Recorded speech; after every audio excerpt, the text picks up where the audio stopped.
Those of you who have been following along today are undoubtedly already aware that the Galaxy S24 Plus and S24 Ultra, which are powered by the Exynos 2400 and Snapdragon 8 Gen 3 SoC, have been seen in benchmarks.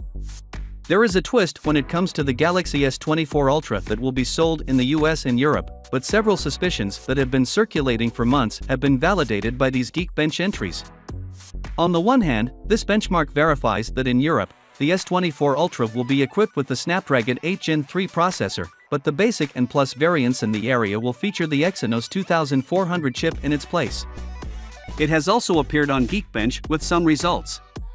On the other hand, these new benchmark results pose a problem, since the benchmark scores for the European Galaxy S24 Ultra are actually lower than those obtained by the S24 Plus Exynos 2400 model. Compared to both its American sister and the Galaxy S24 Plus with an Exynos 2400 chip, the European S24 Ultra powered by the Snapdragon 8 Gen 3 chip in the screenshot scored worse. The European variant's top result in a single-core test was 2,059 points, and it earned 4,506 points overall for core performance. The US version with the chip, on the other hand, received better marks, 2234 and 6807, respectively. Interestingly, the Galaxy S24 Plus, which is powered by the Exynos 2400, outperformed its Snapdragon cousin with scores of 2067 and 6520.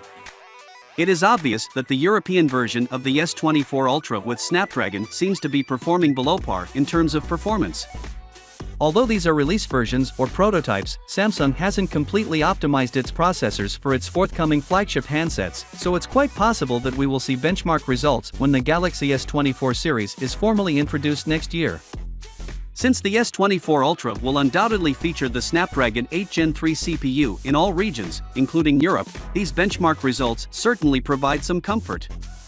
Therefore, it is too soon to evaluate the Geekbench results, but Exynos' stellar performance may be a positive indicator for Samsung's next initiatives. Finally, what are your thoughts about it?